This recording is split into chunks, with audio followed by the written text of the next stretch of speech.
A Russian court sentenced Wall Street Journal reporter Evan Gershkovich to 16 years in a maximum security prison.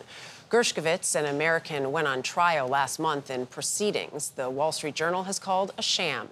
The guilty verdict makes Evan Gershkovich the first journalist to be tried and convicted of spying in Russia since the Cold War.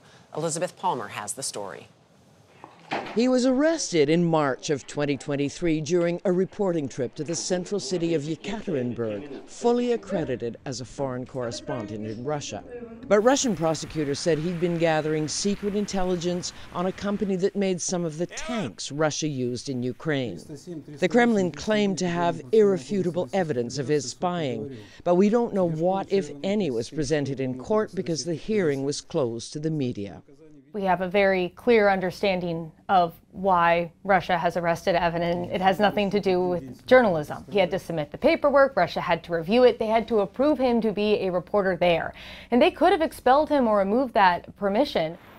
The U.S. government has said all along that Gershkovich is being wrongfully detained, in effect that he's a political hostage. At a conference in Colorado, Secretary of State Antony Blinken said the U.S. is determined to free him.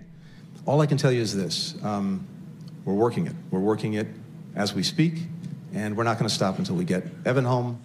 President Putin has hinted broadly that Russia would be willing to let Gershkovich go in a prisoner swap.